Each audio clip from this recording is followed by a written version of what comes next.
Boston Fall Focus. I'm Brian Tam. I'm the Executive Director here at IFFBoston, and it's my great pleasure to welcome you here to the Q&A for Freeland. We are joined by some very special guests. We've got the writers, directors of Freeland, Mario Furloni and Kate McLean. Hello. Hello. And we have the star of Freeland, Krisha Fairchild. So welcome, Krisha. So glad to have you all here. This is a film that we were really hoping to show back at the Spring Festival, which, as you all know, did not happen. So we're very glad that we had the opportunity to bring it back for the fall, and we're very glad that you could all join us here. So thanks for that. So I'm going to start off by asking a few questions. If you are watching this live and you have some questions, you can put them in the chat box to the right, and we will get to those. If not, we'll just keep talking. Yeah, this is I really like this film quite a bit. I just watched it last week. Nancy obviously watched it earlier in the year, and I've been thinking about it a lot. But I think maybe the best place to start would be with Mario and Kate. Maybe you can talk about how you came to the project and the genesis of all of it. Sure. Yeah, Mario and I met in journalism school, actually, and we are kind of documentary filmmakers by training, and we made a short film together while we were in journalism school that was set in the same little town where Freeland was ultimately set.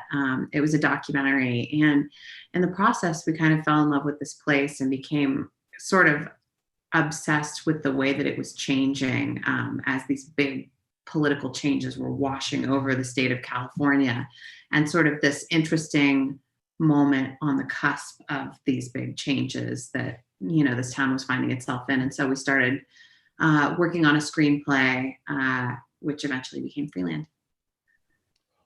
It's really interesting that you say you started as documentary filmmakers, because there's definitely a documentary feel to it. So was that always what you were looking to do, is just kind of feel like you were capturing things as they happen rather than having them feel more staged? I think the process for us was a bit of a deconstruction process, where we're coming from documentary, and when we first started working on the script, which was 7 years ago, I think we put a lot of things in there that we thought should go into a fiction film. And then the process with our producer, and then, you know, once we got Krisha on board, and it was a process of stripping it down to more closer to the reality of the place, and not trying to put a new narrative in there, and just like finding the narrative in the reality and really like narrowing onto it. It was like taking off that baggage of like, oh, this is how it should go, you know, this is how it should be. And once we were actually filming the Freeland, then I think we were at a place where we felt comfortable playing to the strengths of our method, or the way we know how to make films in documentary. And how about the casting? How did Krisha get involved? Was she always in your mind, or at what point? So we watched Krisha, the film Krisha, in 2015. It wasn't even released yet, and we immediately like, yeah, this is it, this is the person, like perfect. And then it was a long process of, we almost shot the film a couple of times, a slightly different version of the film, and then finally when we found this, like, and you know, things kept happening also, like legalization happened in between there, full legalization, and so once we narrow into like, this is a film with just that one central character, it's really on you. And we went back to Krisha and said, you in every scene, you're gonna carry this film with us. We like to think of like, we had a crew of 7 people, and that included Krisha. So like, it was very family, like, you know, tight group. And when we started talking to Krisha, it was also clear that not only was she exactly the right actress for this, who would be, you know, the person who could carry every single scene of the film, but also she was just the right human being for this. You know, you kind of want everybody, when you're working in such a small way, to be a fellow traveler and an artist and a contributor and a storyteller. And we were so incredibly lucky to have her, you know, carry the film forward, not just in her performance, but also just in her presence on set, and in her ideas that she brought to the character, and in, it was really a gift. So it was lucky that it worked out that way. And Krisha, what was your thought when they came to you and you saw the scripts? What inspired you to want to join this crew? Well, I could have lived that life. I had the opportunity, the offer even at one point to go up and do that life in Oregon. And instead I thought, oh, I'll just stay in Los Angeles and try to be an actress for a little bit longer, which I soured on very quickly and moved away and became a voice actor for the rest of my, career, 40 something years. People think that Trey discovered me. I'd been a professional actress for 40 years, just not, on film and stuff. And the experience of Krisha was, I thought, a oneer. I thought that was one and done. You don't get that again. Mm-hmm. And when I met these guys, and I stalked them, I always stalk anybody who's interested. I read the script and I stalked them, and I'm like, these guys are journalists and documentary filmmakers. They've been going up there for years, gathering information about this. This isn't like some Hollywood thing. This could be as close as I'm ever going to get to another film of the caliber of Krisha. And so we started brainstorming. I shared life experiences. For them, it was usually sharing their parents' life experiences. And we kind of melded like a family. And then I was in from, I think not the first time. The first time they pitched it to me, I was in Los Angeles for the Spirit Award, the Cassavetes Award for Krisha. And I was just totally my manager said, no, don't go taking the first thing. And then when they brought it back to me, I was like, oh, thank God. They didn't listen, because my no was kind of. So yeah, once we bonded, that was it. I was in, and whenever it happened, I was good. I'm retired. I live in Mexico. I'm in a hammock. I don't have to support myself. If money appears, it's the coolest thing in your checking account. It's so I'm like, yeah, let's. And then as the story got closer to what we all wanted it to be, I had a couple of actors that I had always wanted to work with, Lily Gladstone and Frank Leslie. I was like, and they had characters that could easily morph into them. And so I said, can you read these guys?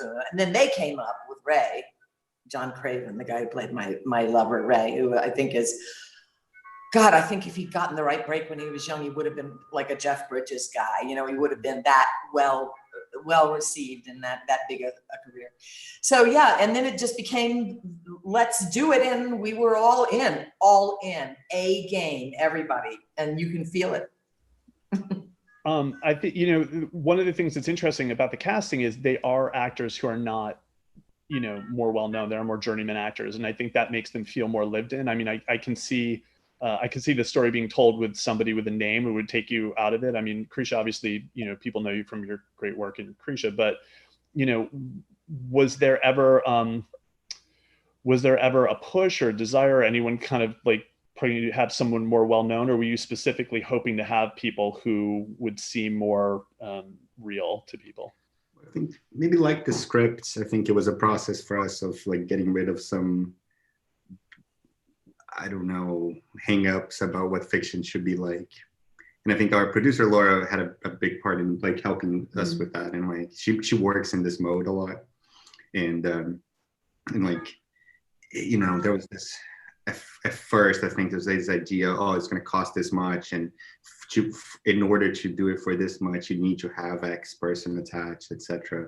And then we got stuck in development hell for a while. And after that, we're what are we doing? Why are we waiting for the savior to come for us? We can do this. We know how to do this movie in a different, in a way that it's actually more exciting to us. So. Yeah. And I think with people who, when you don't have to wait for someone to give you permission, you have to truly trust the people that you do it with. And I think from the minute that we came into contact with Krisha, it was just so clear that she could carry the film and she could help us think about the story, and she could be a joy to have along with us on this kind of quasi summer camp / filmmaking experience of making this very small movie that we had. So yeah, There's I think it was a good change. There's a lot of stuff that comes along with that bigger budget and that distribution deal and all of that I know I wasn't interested in.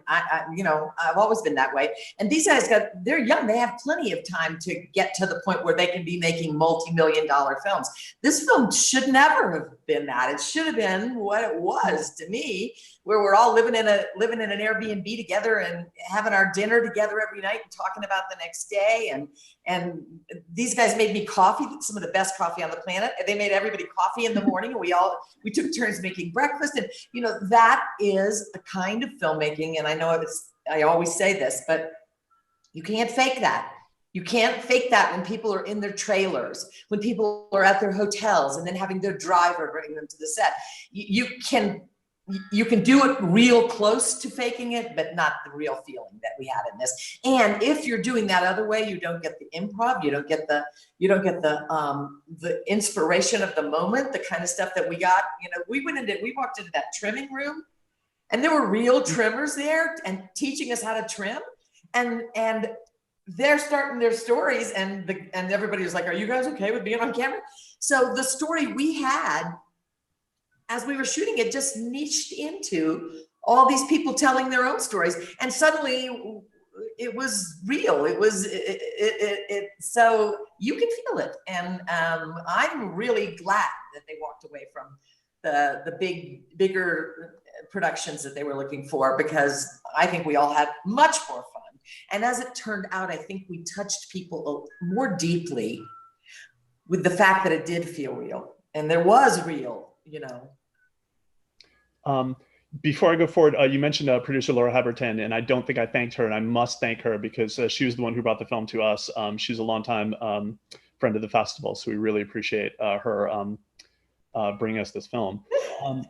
But you brought up something that I thought about a lot about this, is that, you know,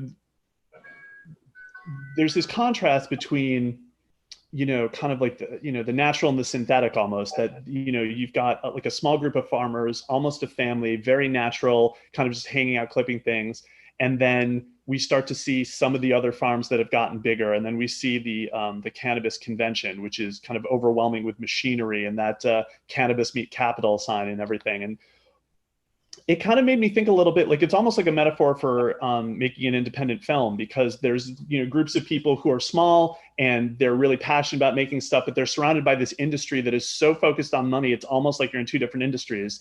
And I'm wondering, you know, how you feel about that, about your relationship, like how, like, you know, if you see yourself as analogous to Dev and her small band. I think we all felt that, didn't you?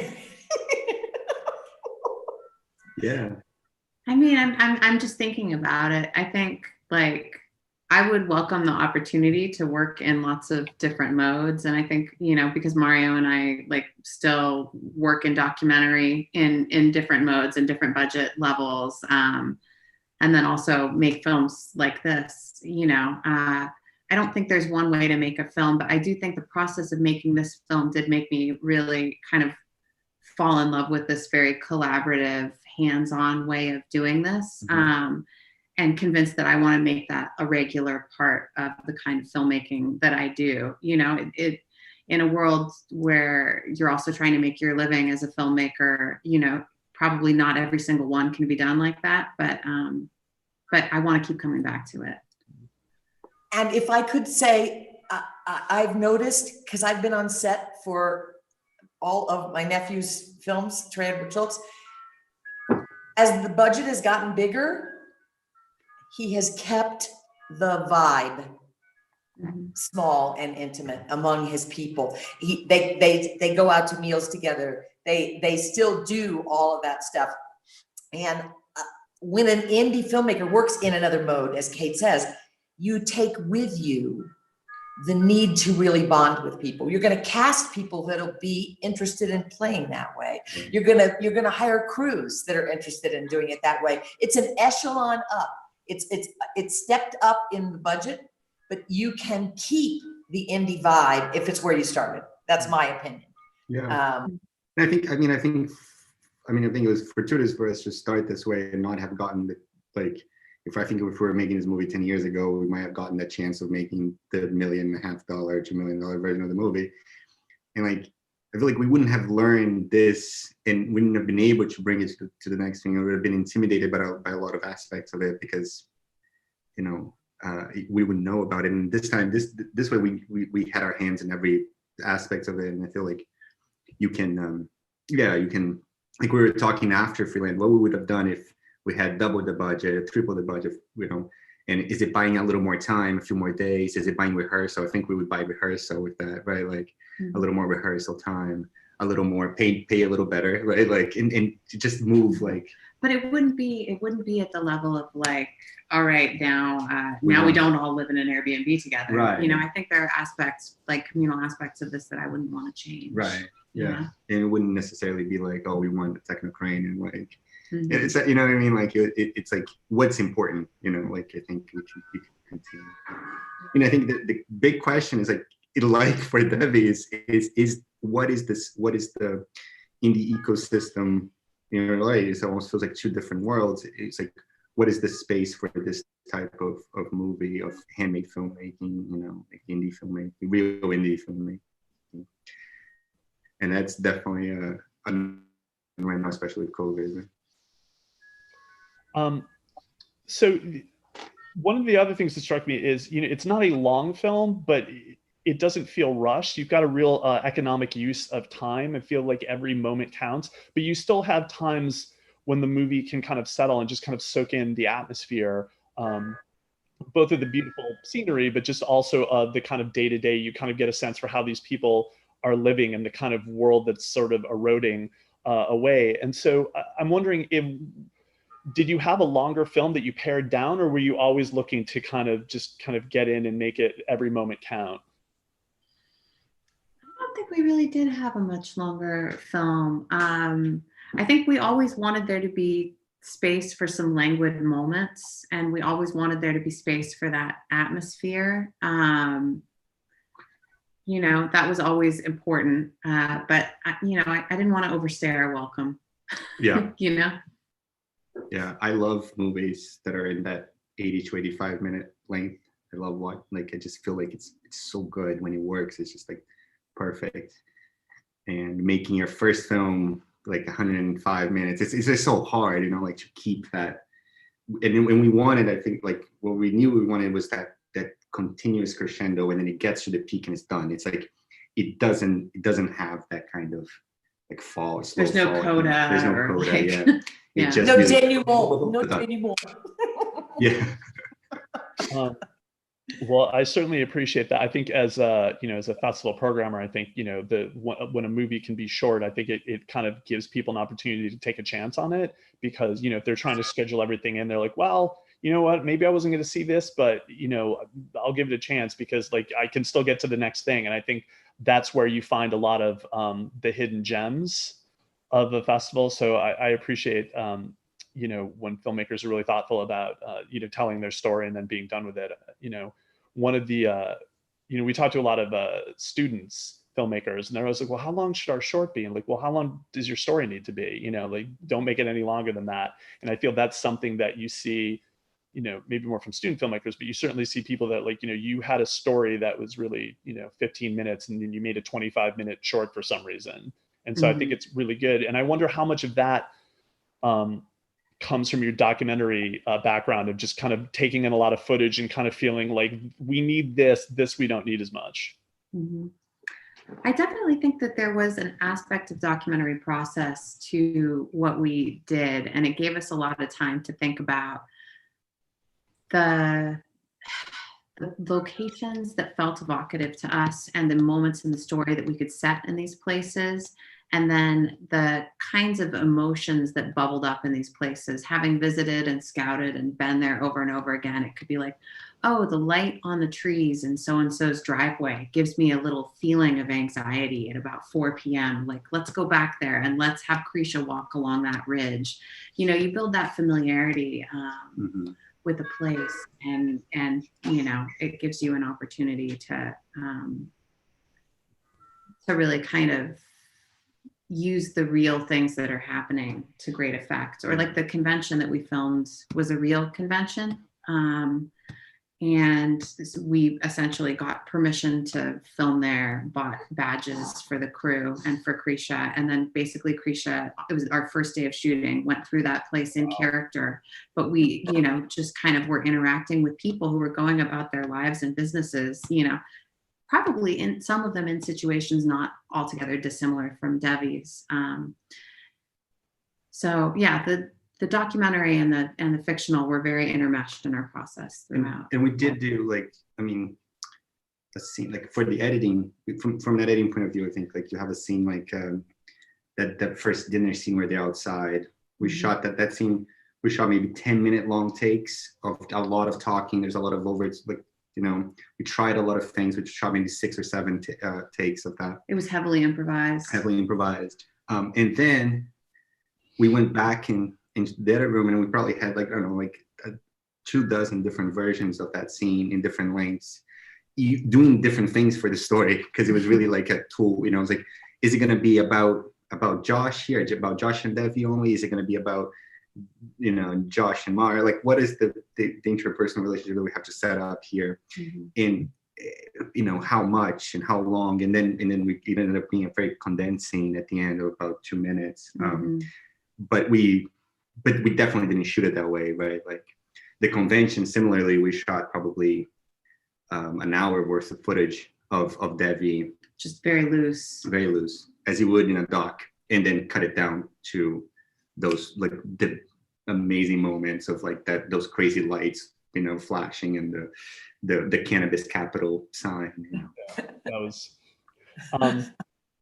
I think that's really interesting because one of the things that struck me while I was watching it is that scene, you know, kind of establishes who they are in that relationship. And again, it's very economical use of time, but you kind of get who these people are, so that as the kind of relationships change throughout the movie, you kind of have a sense of, you know, I think it adds to the sense of kind of how, you know, not only is like the business changing, but these people are changing. And it reminded me a little bit, you know, of, you know, maybe like a kind of like a Wiseman style kind of, you know, a lot of his most recent films have been, you know, focusing on a lot of meetings, whether in libraries or City Hall or whatever. And I find those super fascinating. And so I think it's really interesting just kind of showing people together talking about stuff reveals so much about them in such an efficient way. And I feel that you don't get enough of that in narrative films. I feel like they're always kind of in a rush, and I feel it is where documentary that comes from. So I think it's really great that you went with that choice, because I think it gives us so much to work from. Well, thank you. That comparison to Wiseman is like, we'll take it. Totally earned, I think. You know, Krisha, it's interesting too that, you know, in terms of improvisation, in terms of the way it was shot, for a relatively short running time, you were really effective in the, I guess we'd call it the second act. There's this long period where, you know, Dev goes from, you know, I've got this, to realizing maybe she doesn't have it. And there's this period in the middle that is really fascinating, where as a viewer, you're wondering, like, does she know? It feels like she's lying to herself. Does she know how much she's lying to herself, or she's not?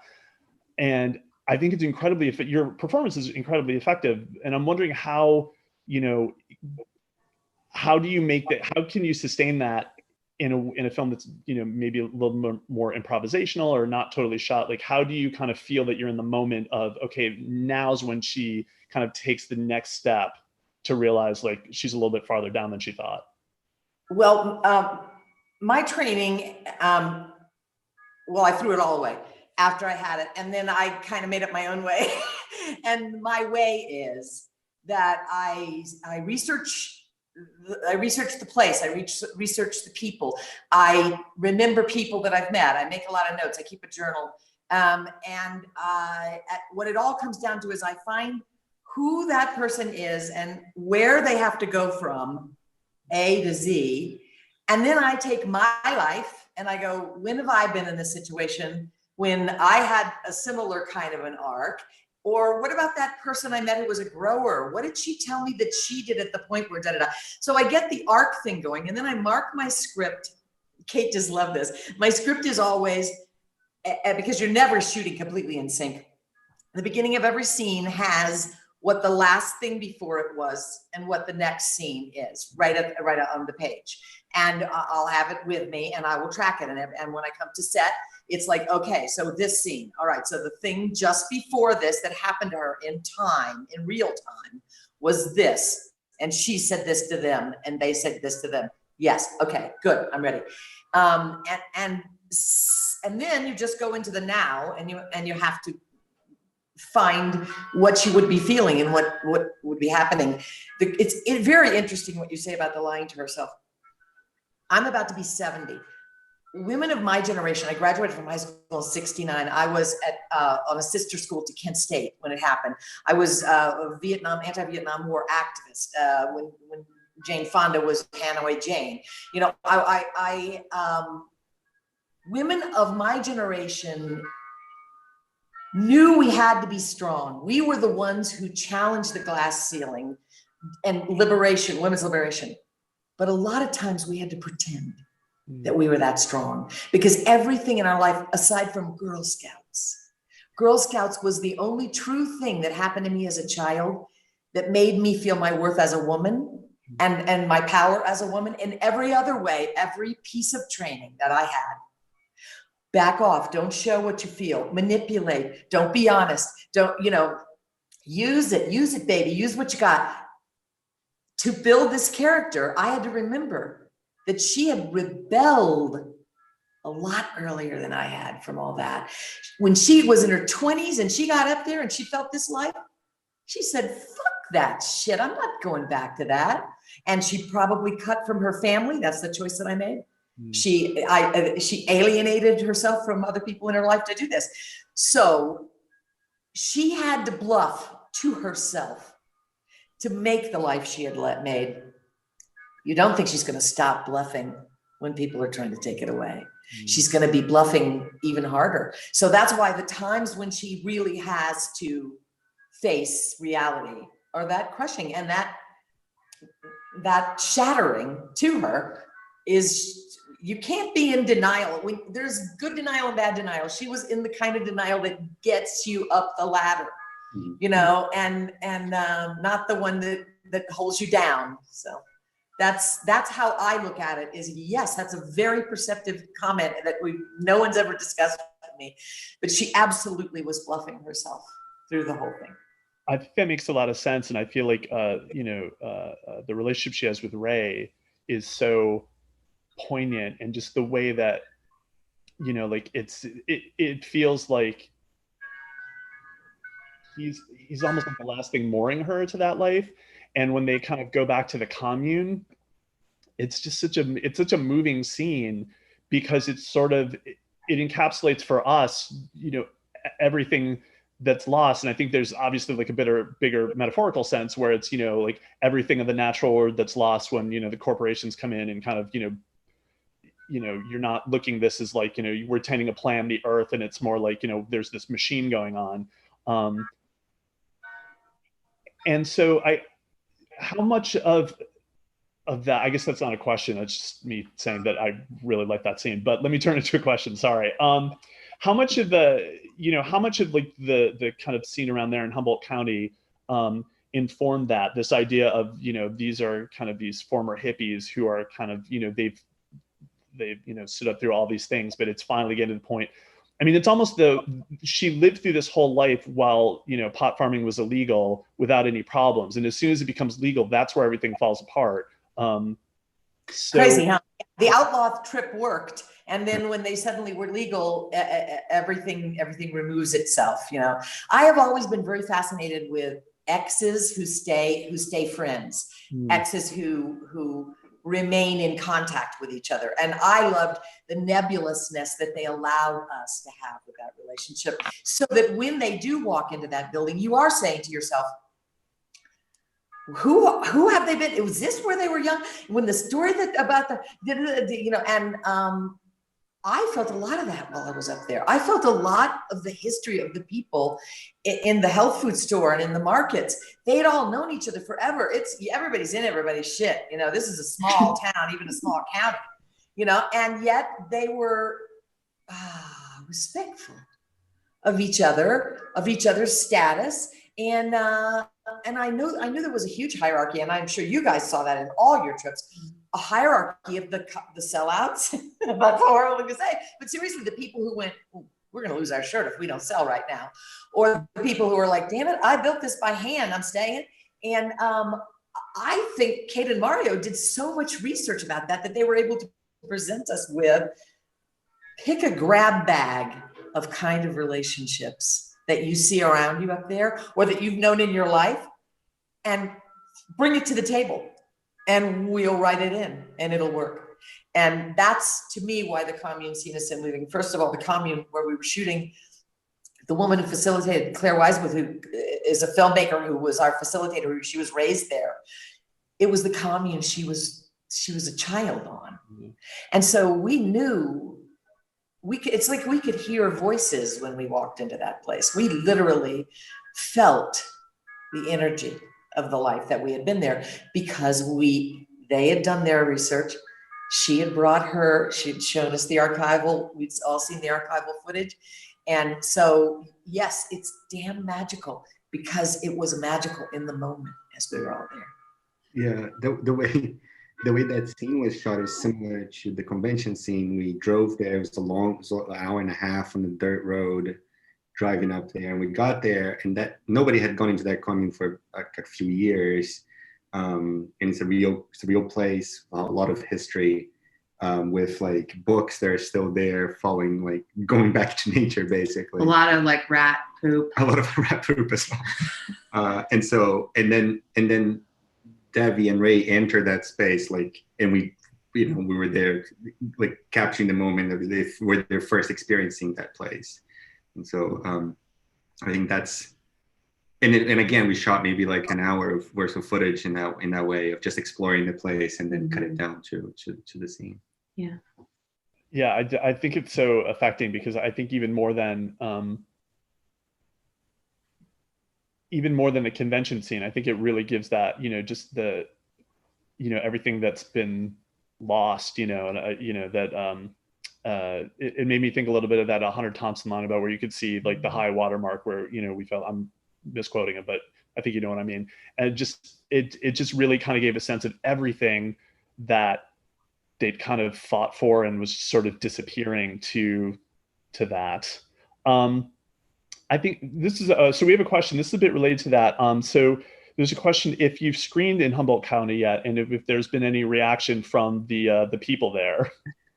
That's a great question. We haven't done that yet. It's been kind of the way that the film was going to come into the world has been changed and truncated by COVID. And one of the things that I was really looking forward to was doing a friends and family screening where we could bring out everybody who helped us, which was like, it's not a big place and people knew we were there. And, Mario and I have made many trips and, spent a lot of time sort of building relationships. So I've really been looking forward to bringing the film back to people there, but COVID has made it really hard to gather people. And sending links out into the world just isn't that same kind of experience.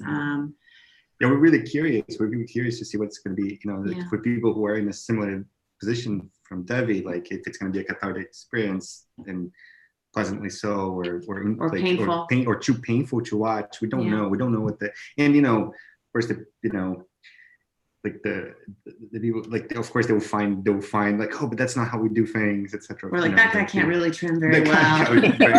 Yeah. We had said some of that. So I think, I guess this should be my final question, but you made a movie about changing times and the effect it's having on these people, and then it comes out in Changing Times. So can you maybe talk about, the experience you've had when your film becomes kind of more metaphorical for itself in the real world?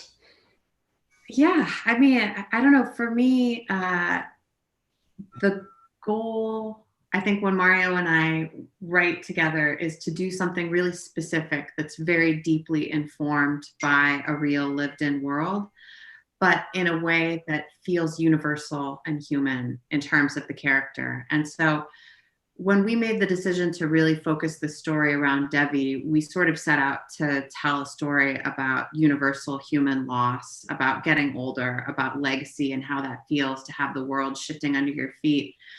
And then this very meta thing happened where the world shifted under our feet as we were releasing this kind of thing that we made out of love together for this place and, for this kind of creative opportunity to work together. And it's been a really interesting process because the film was going to premiere at South by Southwest and the festival was canceled. And,